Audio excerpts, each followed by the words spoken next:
ATL South and the whole entire world. Get up, get into it, get it, Bob. Looks like a job for the Goodie Mob. Let's watch. What's up, everybody? It's Soren Baker here on Unique Access Entertainment. We appreciate you guys' support. Please be sure to hit that subscribe button right there. As y'all know, it's free, so we can keep bringing you guys these interviews. And so please share, support, like, subscribe right there. Now, today, we have the honor and privilege of being joined by some gentlemen that are icons in the game that I've been knowing for a long time. And it's an honor and privilege for me to bring y'all Goodie Mob. So everybody say what's up. Yeah, What's up? What's up? Cool Joe Goodie, what's happening, man? Zone 1, Sage.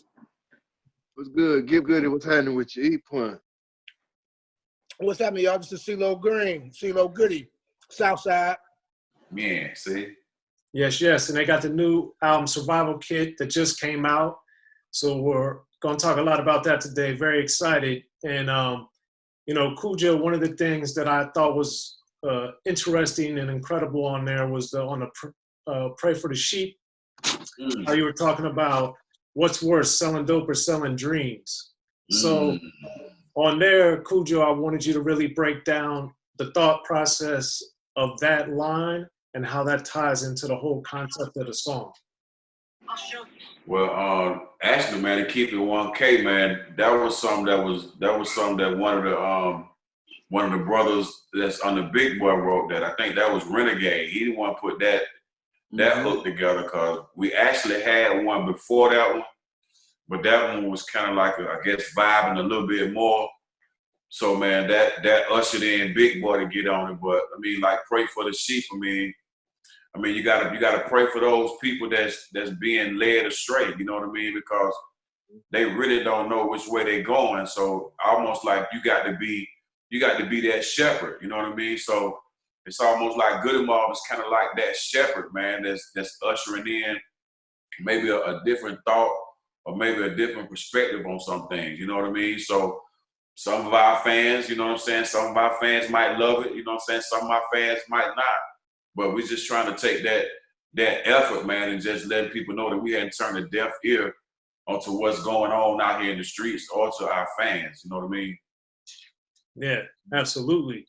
And I think that is one of the main themes throughout the album, which I thought was great. And then obviously you guys had the single Are You Ready with Chuck D, of course. And Gip, I wanted to get from you on there, why in 2020 are we still living in the land of the haves and the have-nots? That's something we should be way past. Why is that still going on? You addressed that on the single, but why is that happening? Why is that happening? Because some people have knowledge of and some people don't. The new world is the tech world. If we still operating in the 90s and still living in the old world and the old concept of what society is, then we lost. And that's the reason why, a young kid told me, one of my little youngest told me, he said, we ain't trying to buy real land, we trying to buy the internet. So right there, that tells you that the young, they're on a whole nother mind frame. So unless you understand where the young going, you can't lead them in the right way. Power of knowledge. There it is. Well, knowledge often leads to wisdom, and one song about that I think is excellent on the album is The Amazing Grace. So for CeeLo, I wanted you to talk about how tables have turned where at one point everybody wanted to be Trump. Like that line. That's cold, Jack. Well, I can just recall so many rap references of Trump, and everybody wanted to be not just wealthy monetarily, but to have the mind, the mission statement, the mechanics, the faculties, so Trump was an American example of that. You know what I mean? And it wasn't until, shows like The Apprentice, when his actual personality came to be, you didn't really hear him speak much, but you saw him. He was a mystical figure. You know what I'm saying? Like, and a lot of the times, anybody have any ambition to not just, not just survive, but to really actually get over. Like, like you're gonna reference either the drug dealers, or you're gonna reference those who possess that political power. And so, but it's all gangster shit at the end of the day. You know what I'm saying? So, he came across like a suave, cosmopolitan, gentlemanly gangster. You know what I'm saying? You feel me? Like, and you would almost want to have that person, have a sit down with that person and have them give you some free game. You know what I mean? Like, unless they're gonna charge you for it, which they probably might. You know what I'm saying? Because the game is to be sold and not told, right? Yeah. You know what I mean? So, but even when people found him to be an asshole, or like arrogant, like even that was attractive to some people. You know what I mean? Like, because most people are passive and they have to take what they're given. You know what I mean? Like, they're you know what I mean? Like, we're a spoon-fed society for the most part. So people would love to learn and adopt for themselves the blueprint, you know what I'm saying, like, to acquiring the American dream. And the American dream, in my opinion, is being able to afford to say no. That right, bro. That right, little bro. God damn, that's a dream, boy. Ready to say no. No, I'm not gonna do that. Yeah, It ain't always about what you will do. It's also about what you ain't gonna do. That's right. That's real. You know what I'm saying? Nice. absolutely. And then for the sheep, it's for the sheep, it's a different dynamic. It's what they can't do for themselves. Right. That's leads me to some stuff I wanted to ask Timo, because one of my favorite songs from Soul Food was Thought Process, of course. And Timo, on there, you're talking about killing each other over bullshit and some clothes, and that's a recurring theme, sadly, that we've seen since '95 when that album came out till today still. And Big Roo, of course, does a great job, and he's talking about the road to nowhere we can no longer travel. So Timo, how did you find that with Survival Kit, the lessons and the messages of Soul Food are still relevant, but being able to adapt them and apply them till today? Because really, what we did, like I've been telling a lot of people on the interviews, when we first recorded Soul Food, it was done from an innocent mindset and from an organic state, meaning that we had no true direction on which way we wanted to carry our music. We didn't know what we wanted to do as far as recording. We didn't have any idea what people wanted to hear from us when we recorded Soul Food. Only thing we knew was that the people connected to the songs that we did with Outkast.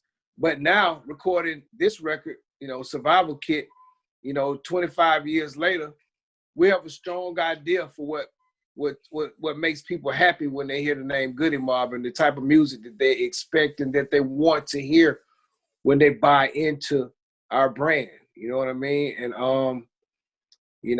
that's a good thing for us. That's an advantage. That's an advantage. We know that they want to hear us say something. We some 25 year in the game, brother. They don't want us to come out sounding like, these new cats. We've been seasoned and been in the game too long and been around this music business for too many years to bullshit them. And they know, the good out here dying over bullshit every day. Every day. Here, look at George Floyd and many others. You know what I mean? So, the message is in life. It's on the news, it's on CNN, it's on AP, it's on everything, man. So we're gathering our resources, and we vibing on the direction that we know people want to hear from Goodie Mob, and we bringing it like that, man. It's just the natural way we do music. It's funny, man. I like to tell people too that we some down brothers. Don't get it twisted. We don't walk around all day, quoting Bible scriptures and you know what I mean, and not cursing and not smoking and not drinking. You know what I mean? We still, some average. I do. Huh? Man, we like to have fun. I'm just playing.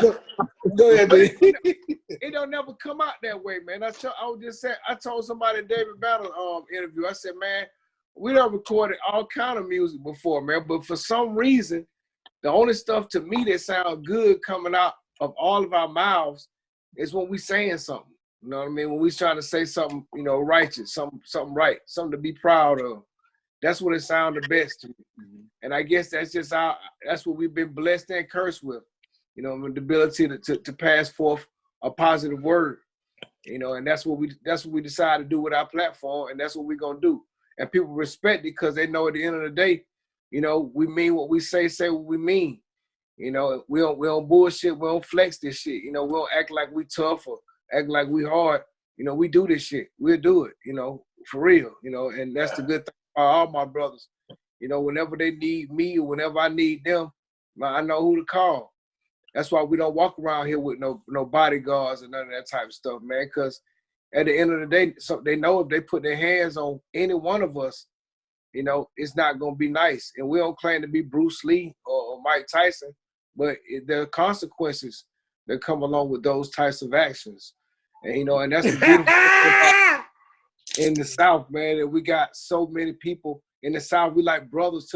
We the true OGs from the South in the music industry, man, and we protected by God, man. That's what I would say. It's bigger than anybody. It's bigger than any weapon formed against us. You know what I mean? So hopefully I ain't give you too much information at one time, but I just want to get something in for my phone cut off, maybe. Oh, well, like they say, you see one of us, then you'll see many of us. So yes. Yeah, right. So Cujo, tied into what Timo was saying on the No Cigar, one of the things I liked on there, how you were saying that wisdom's too hot for a fool. So could you break down why it's hard for people to want to get information and knowledge sometimes? Man, yeah, man, because sometimes, you know, the truth hurt, man. And then, you know, when you get that knowledge and shit, I mean, you got to stop doing that shit you've been doing. You know what I mean? You got to stop thinking the way you've been thinking now that you know what's really going on. You see what I'm saying? So to put that in a nutshell, as far as like No Cigar, I hadn't really seen anybody really be able to do what we do. You know what I mean? I'm not really looking for them to do it, but people have tried to, you know what I'm saying? They got real close. You know what I'm saying? They done got really, really close, but they never really get that Monte Cristo. You know what I mean? They won't get that goddamn that Perdermo. You know what I mean? El but it's just, he said El Producto. Oh, that's the But I one mean- with the blunts we used to smoke, ain't it? like cell therapy. It went over people's head when we dropped cell therapy.